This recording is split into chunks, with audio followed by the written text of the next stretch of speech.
Hello, this is Captain. So I thought I'd do a little showcase on my new airplane. It is based off the Antonov An-2. It's pretty much a replica. I started going more and more in the replica direction. And so the Antonov An-2 was a really cool plane. It very long-lasting manufacture in time. It was manufactured from 1947 to 2001, so a very long manufacturing time. They started making the Antonov 3, which is a turboprop version. They had some upgrades, some reconfigurations. But the whole point of the Antonov 2 was to make a rugged aircraft that could operate at very low speeds, that could do a bunch of different roles. Very rugged, very reliable. As you can see, very long living. And so it's a really cool airplane. So we'll kind of start with a walk around. We'll do it as kind of my normal review here. And so the gear was very robust. Especially in the Soviet Union, they made a lot of aircraft that could take off from unprepared fields. Think, a grass strip, gravel runway, really unprepared strips that were, not very well taken care of, potholes, you had obstacles. And so one of the ways you can deal with an unprepared field is with a tail dragger. It makes it so that, for example, let's say you have a pothole. The last thing you want to do is hit the propeller on the ground when you hit a pothole. So you have big, rugged wheels. These wheels are actually the correct size. This is the largest biplane in history. So that's why, somebody mentioned the wheels look tiny. That's actually, you look at the real pictures, that's how big the wheels are in comparison. And so if you hit a pothole and you have a tail dragger, these wheels will bump up and over it without putting the propeller into the ground. And then it will cause the tail to pop up. If you had a conventional tricycle with the nose wheel in the front, that front wheel could dig down into the pothole. You would hit the propeller on the ground, destroying your engine and propeller, and you could break the nose wheel off. And so when I did my flight training, I have a commercial pilot's license. When I was doing my flight training for my private pilot, and then again for my commercial and my flight instructor rating, we would practice on grass strips. So we'd go on the grass strips. We'd also practice what are known as soft field landings, or soft field takeoffs, rather. We did both, but soft field takeoffs.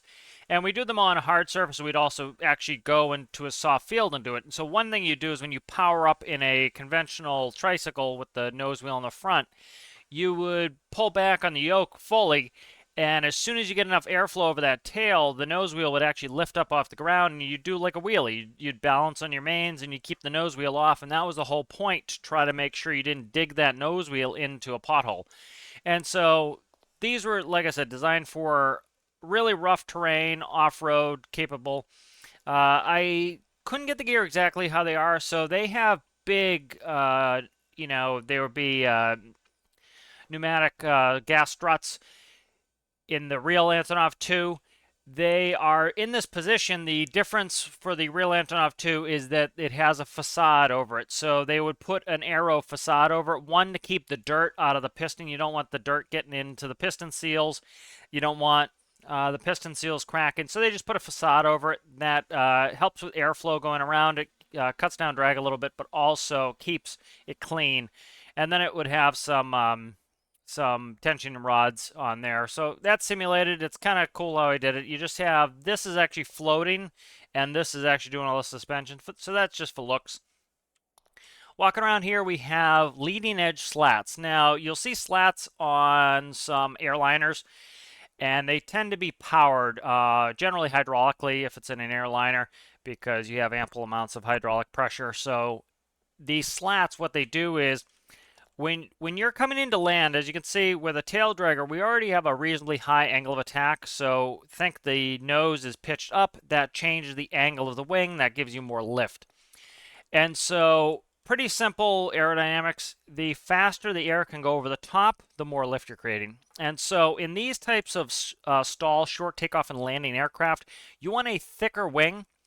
The thickness of the wing, that helps you get that air moving over the top faster. You're accentuating the curvature on the top that is giving you more lift. So I have that simulated.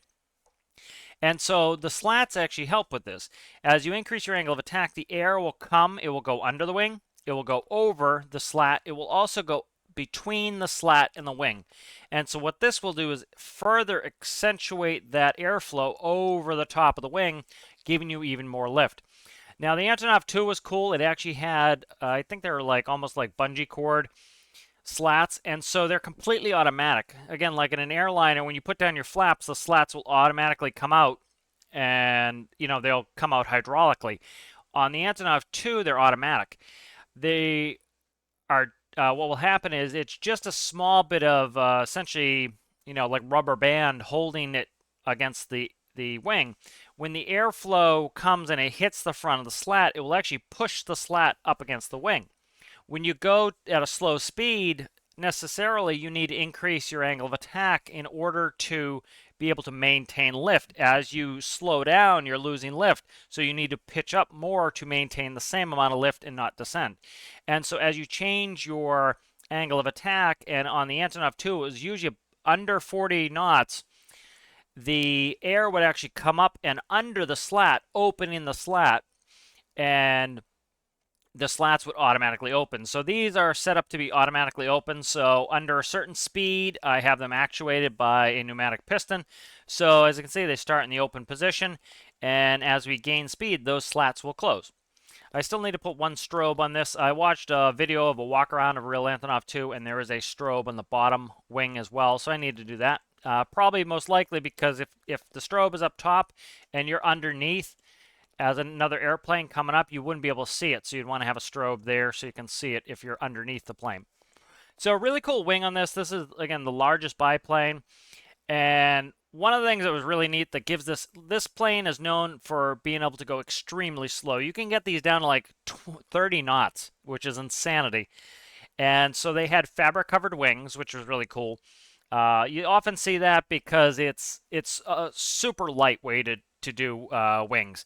And so it had an aluminum body, aluminum fuselage, and it had fabric covered wings. So they would take a fabric, you stretch the fabric over the wing, and then you put what's known as fabric dope on it, and it's like a sealant. And so it makes sure the air can't go through it. And the fabric is incredibly light. And so they were fabric covered wings. You had many, so in the real one, the control surfaces go all the way across both wings, and you have a lot of the control surface of what are known as flaperons. They both do the job of a flap, and they do the job of an aileron. So it's a compound word of flap and aileron, flaperon. So I have some of these are flaperons. Some of them are just flaps. Some are actually anti-flaps. That's just a way for me to get the aerodynamics to behave properly in game. So for example, this panel goes up while these all go down, and that's just it increases my drag and it doesn't give me too much lift, because these control surfaces will give me so much lift that it will actually pick the tail up, which is incorrect. So this, given it a little bit of drag here, will drop this and it will actually curve the plane properly. So when you add in flaps, you should expect the nose to come up, because your center of gravity is actually right there, your lift is increasing here, and it will pick it up. And we get our lift pretty much off the control surfaces in game. In real life, you're changing the camber of the wing, and that's how a flap works.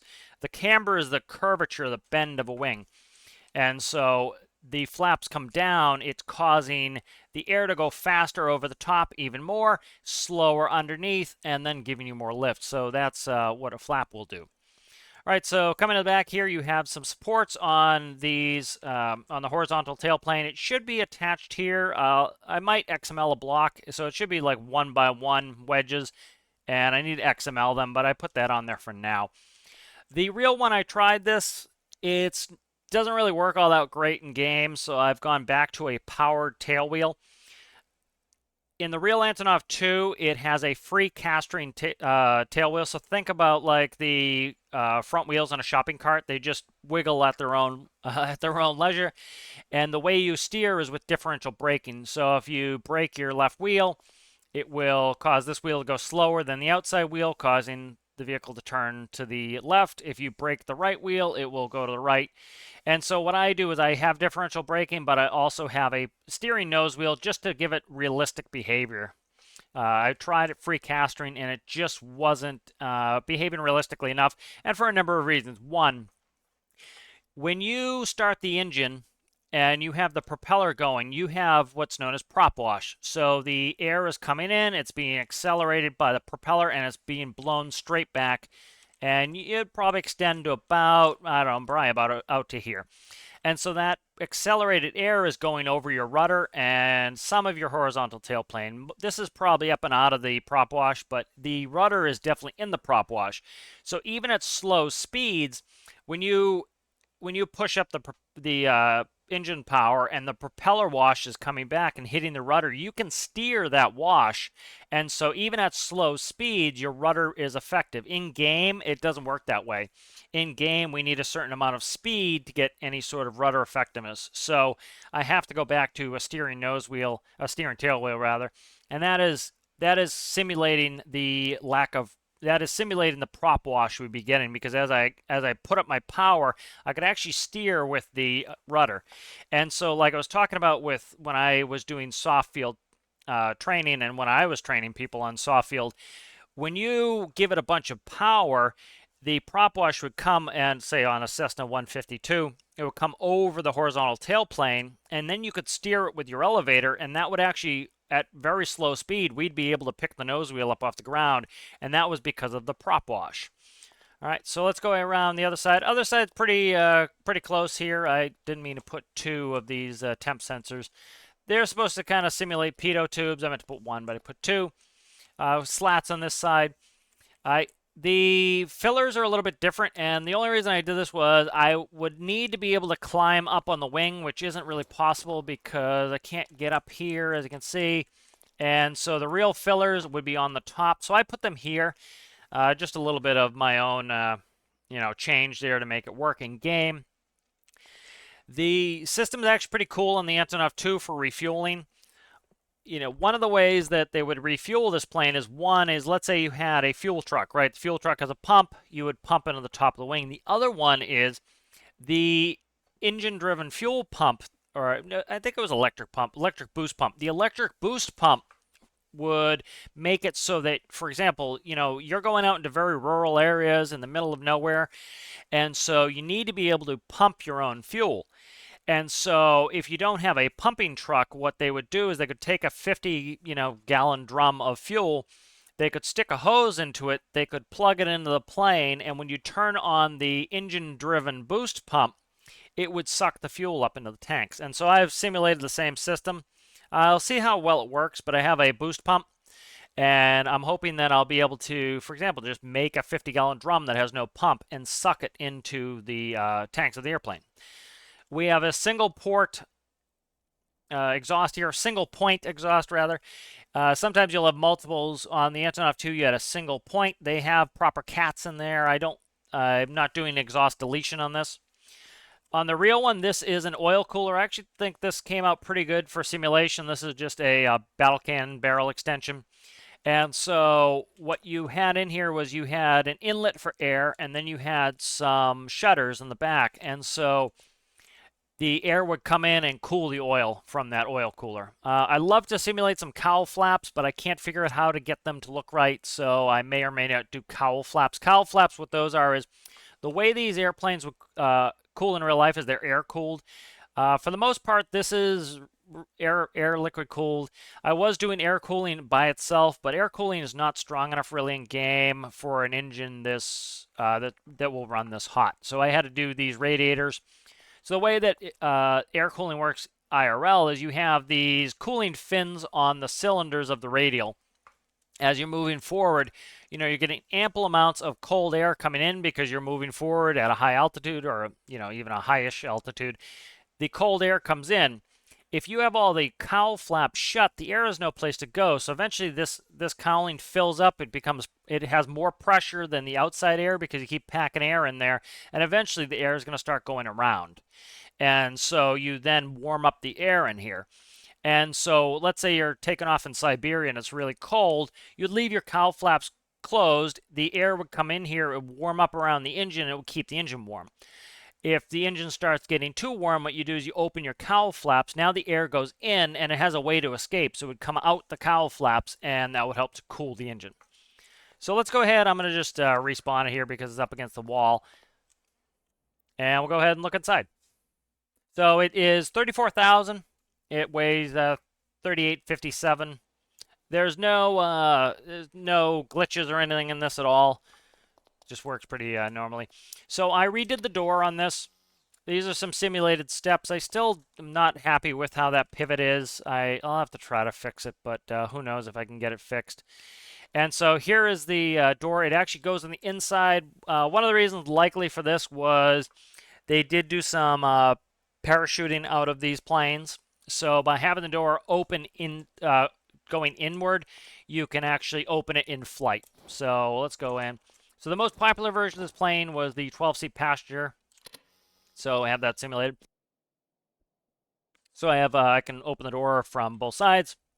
We also have the tail section. So I had my tail section completely closed off, and then I noticed in the walk around of the real plane that you could go into the tail section. So in here, I have it kind of painted up green like it was in the video I watched. Bunch of supplies in here. This will allow us to do some rescues and stuff, so that's kind of fun. Has a light that turns on when we go in the tail. So we have these numbers for Stormlink. I have 12 seats as they were. In the real one, the windows are down here, but you wouldn't be able to see anything in game, so I moved them up just so you can actually see outside, to make it a little bit, more usable. As we come in here, it was really cool in the real plane. They have like all these hundreds of panels of glass in here, and it gets really cool visibility. One thing I'm going to add that I haven't added yet is this panel here. In the real one, you can slide these back so you can open the windows. Especially, this doesn't go very fast. It goes between, I think, V and E, which is V is for velocity, N is for never, E is for exceed. So V and E would be your never exceed speed. And so your V and E is only like 167 knots. So you're never going fast enough where you really wouldn't want to be able to open it, and it's not pressurized, so you can open the windows in flight. And so what I'll do is I'll make these panels so they actually slide rearward, and we'll be able to open these windows. So coming in here, I try to keep it on I have a couple test things in here. Try to keep this kind of on the simple side, kind of, in theme with the real aircraft. So let's go ahead and start up. So we'll pick a battery. Until I start it, we'll start with 1. As you can see, this battery will stay at 100%. Let's just double check, make sure I don't have inflectors on. I don't. So as you can see, I'm segregating my batteries. This is how you do it a lot of times in real aircraft. Is let's say you forget your battery on, you go do something, you come back, oh my God, the battery's dead on the plane. You can't start the plane up, you can't go.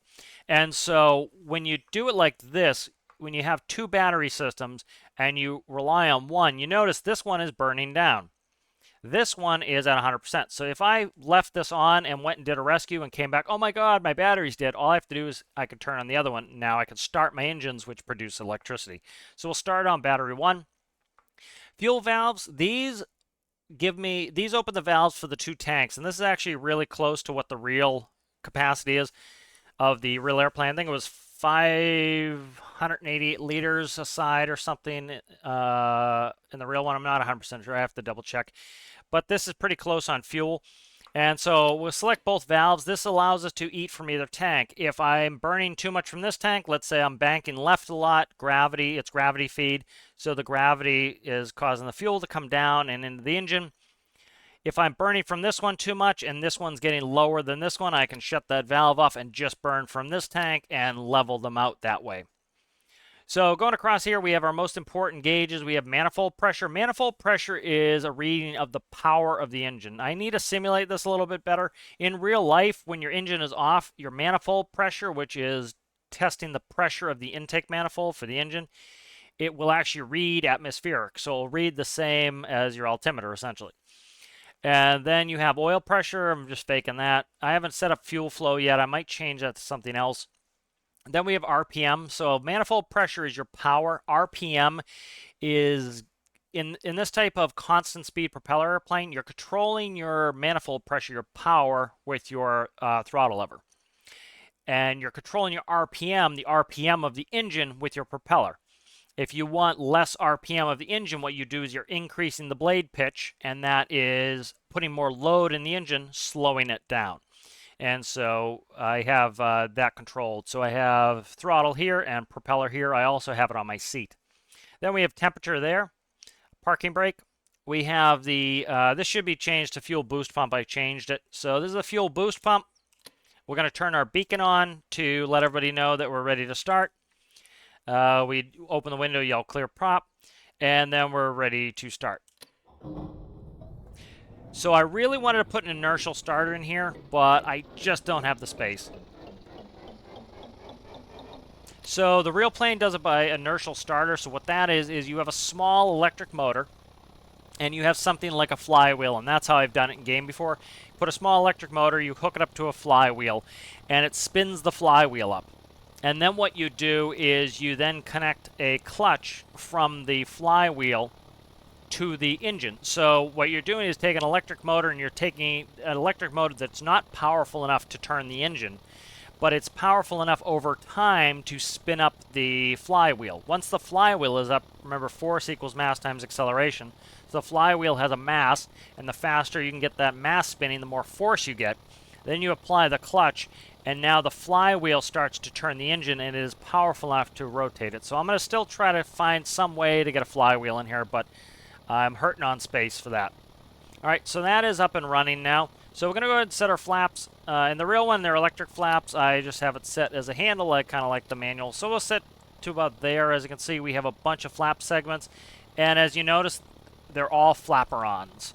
Kind of dictating, kind of like the real one. The top panel there on the inside, that one's my anti-flap. That one's not running. I think one of the panels in the real Antonov 2, I think it's that particular panel, does not have a flapper on. So these are all flapper-ons, so they do both flap and aileron.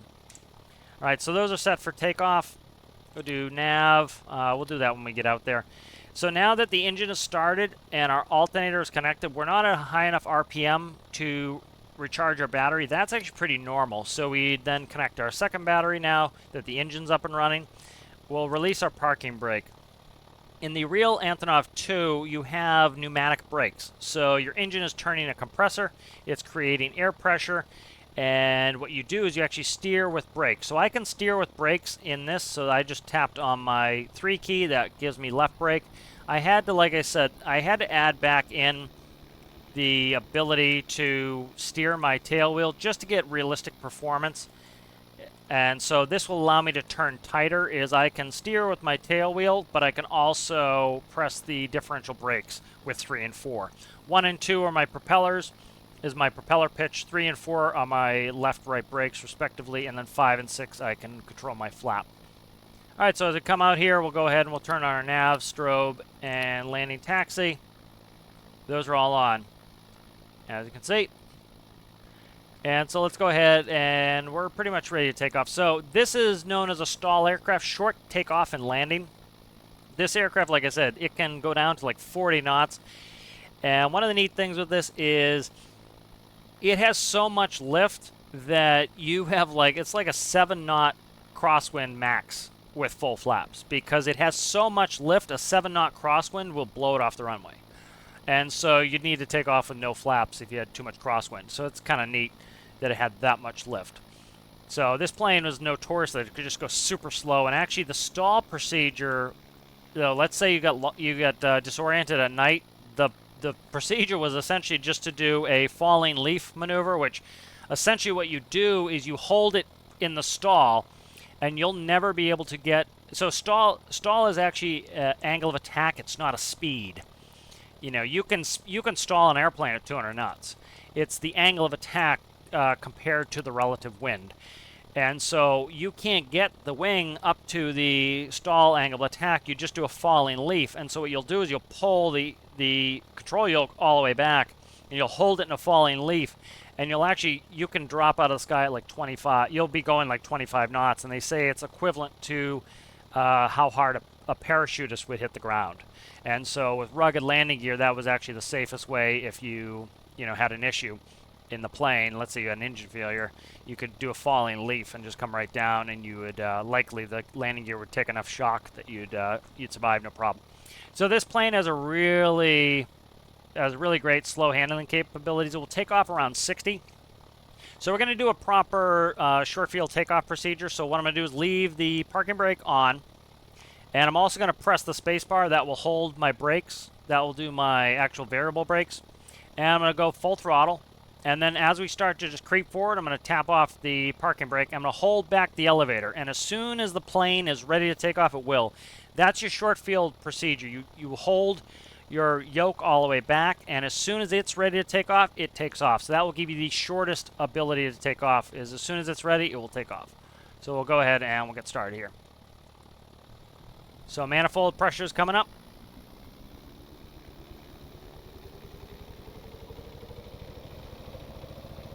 And so by having the brakes on, this allows us to get the engine spooled all the way up. It is. Brake comes off. I'm letting go of the brakes in my hand. And we're off. As you can see, very short. So proper short field takeoff. Now watch the slats. See the slats automatically retract? That's how it does it in real life. They're automatic. They're just springs, essentially. Rubber bands, actually. We'll bring the flaps back. We'd actually want to get our flaps up around 80 knots. I need to change the propeller pitch so that it's a little bit more realistic. It also has some, I call it auto rudder. It's, you know, in real life, I talked about this in one of my videos. As you make a right banking turn, your inside wing, your down wing, the downwind wing, that one there, that one is making a smaller circle than this one, the upwind wing. And because this wing here has to make a bigger circle in the same amount of time necessarily, it must be going faster. And so your upper wing, your higher wing, on this case, this left one, it must be turning faster than the downwind wing. Same thing if we turn left. And so in real life, what will happen is you will naturally yaw and turn to the left by changing your bank angle. In game, we don't get that effect. So what I have to do is, as you can see, you can probably see the rudder going. So this is based off of tilt sensor. So the tilt sensor will automatically give me a little bit of rudder to simulate realistic physics effects we don't get in game. So this plane has no autopilot. It does have a gyro, but it does not have auto hover engage. You can't engage that. The whole point of this is to fly the airplane yourself. You do have to trim like you would in real life. Every time you make a pitch, power, or configuration change, pitch being, you know, the pitch of the airplane, power, adding or losing power, that could be either moving the throttle or moving the propeller, or configuration. In this case, we don't have retractable landing gear, we only have flaps. So if you change flaps, you need to retrim. That's pretty standard for basic aviation. So I have to re-index this gauge, but we get pretty close to the realistic numbers. I had to, you know, do some formulas to get the numbers up there, but IRL, the real airplane, will go, I have to start bringing my prop down or I will overtemp. So max is about 2200. You only do that for a very short period of time. You know, a lot of people they kind of take as gospel, you know, small airplanes, underpowered airplanes like a Cessna 172. Cessna 172, you can run at full throttle all day long, and it's designed that way. It's a training plane. They cannot make the plane so that, you know, a brand new pilot on a solo will end up destroying the airplane and blowing up the engine. They can't do that. So what they do is they make it so that the actual red line of the airplane is much higher than where you can actually achieve it. So you can push your throttle all the way forward. You can keep it forward in a Cessna 172. In most aircraft, especially in larger, more complex, more powerful aircraft, this has a 1,000 horsepower engine IRL, you cannot maintain full power for a long period of time. You will destroy the engine. And so that is taken into account here. As you can see, we're cooling fine now as I brought the propeller back. Just like in real life, you cannot hammer around at full throttle all day long. You have to bring it back. You do full throttle for takeoff, and then you bring your power back. And so we had to do that, or we will overtemp. Now, as you can see, we're stabilized on temperature. I brought the propeller back. Now, I have my constant speed propeller system in here, so manifold pressure is reading our power. All right, and so that's a formula off of RPS. We have a different formula off of RPS just to convert to RPM and get the numbers in range of the real one. And so I'm actually controlling the RPM of the engine with the propeller. I'm using a PID, and as I bring the prop lever back, the way it works in real life is you have what's known as a prop governor. It has flyweights on it, and so you're setting it with your propeller lever. And then the flyweights are either going out or in depending upon how fast it's spinning. those flyweights will then open a valve to let oil either in or out. And so right now I have my RPM set at about 1200. If I bring my nose down, you notice the RPM is increasing. The propeller is automatically going to change pitch to maintain around 1200. Notice it reducing again? See how it's reducing? The propeller is automatically changing itself to maintain where I set it. See how it keeps decreasing? It's going to try to go back to 1200. If I pitch my nose up, it's going to start to decrease the prop pitch to try to get that RPM back up to where it goes. Notice it slowed down and it stopped. Now it's going back up. So it is automatically controlling the pitch of my propeller to maintain the RPM, just as it would in real life. And my manifold pressure, currently my throttles are full forward. You can't see them because they're just in the box. But my manifold pressure hasn't changed. It has gone down, and the reason it's gone down is as you reduce the RPM of the engine by putting more load, by increasing the blade pitch, it will naturally cause the air coming into the engine to go down because the engine is spinning less, it's taking in less air. So your manifold will be affected by your propeller changes. All right, so that's going pretty well there. Let's go ahead and let's see. One of the big draws to this airplane was the ability to land, in either improvised or rough fields. So we're gonna actually, if you look 12 o'clock there, one of the reasons I wanted this aircraft too, and why I built it for the game, is I want to be able to go do missions in this. And everything, you see a lot of people, everything is best done with a helicopter because they don't really pop up enough missions where we could do it with something else, or it takes a lot of engineering to get something, a fixed wing to be able to work with this. So one thing I want to be able to do with this is go out and do some rescue missions and take this. And so with the really robust landing gear and the very, very, very slow landing speed, I can get this down to about 40 knots for approach and for touchdown, even a little lower, just like the real one. And so the benefit of that is I can actually go and land some places and do some of my missions that I normally wouldn't be able to do in any of my other airplanes. And so we just took a bunch of power off, so I did some things while I was talking. So I increased my propeller, I pushed my propeller all the way forward. That is telling my prop governor I want the blades to be as close to the minimum value as possible. So you always want to take off and land with low pitch, high RPM. Started to get a little bit of a stall there. So flaps are all the way in. I'm going to go ahead and drop my nose here. And we're going to come and we're going to land on that road next to that village. So again, these were designed to go into some, improvised fields. Landing off-road, landing on grass, and surfaces like that.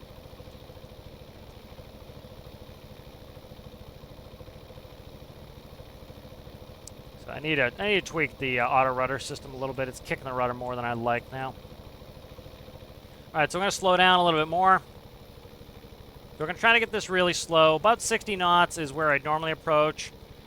And so as I'm slowing down here, I need to increase my angle of attack, how much I'm pitching up, to overcome that lack of lift I'm getting, right? The faster you're going, the more lift you're making over that wing. As I slow down, I need to increase my pitch angle to be able to get that lift back. And so I need to trim. As I change my pitch power configuration, I need to trim. So I'm going to pitch my nose where I want it, and I'm adding a little bit of power here. We're coming at 55 knots, not a bad speed here. And I lose a lot of visibility. That's pretty normal. It's a tail dragger. You can't really see all that well with the nose up, and that's pretty normal. So check my speed, 54 knots. Touchdown, 54 knots, and brakes. So pretty good touchdown speed there. So because I can get that speed down, because we have so much flap, it allows me to be able to land very, very short. We'll shut the engine down. We'll go on one battery. All right, we'll check our fuel here. As you can see, we burned more fuel on this side. This is actually, you notice how that's running out? It's because of gravity. So we're going to close that valve so the gravity doesn't autofill that tank for us. And that's something you have to worry about in real life. You park them on a hill like this, you're going to end up gravity feeding your other tank. I should put one-way valves in there. But as you can see, we landed very, very short. It can land on, it landed on an angle, lands really well. And because I can get it so slow, I can come into here and, for example, do a rescue mission. I could come in here, I could do a rescue mission, I could put people in there, I could go take them to the hospitals. For example, this hospital over here, I can land at this one here, St. Alexander's. I should be able to land at this one over here. This one, I think, is iffy. I may be able to land on here. And that's really kind of the goal, is try to get into some of these really short fields. So I hope you guys enjoyed that. I tried making this as close to replica, make it close to flying realistically as possible. That's kind of my whole thing, is I really like realistic flying aircraft, as, that's what my degree is in. That's what I enjoy doing. So I hope you guys enjoyed kind of taking a look at the Antonov 2. I'm proud of this. It's going to be in the career build series quite a bit, I hope. And I will see you guys in the next one.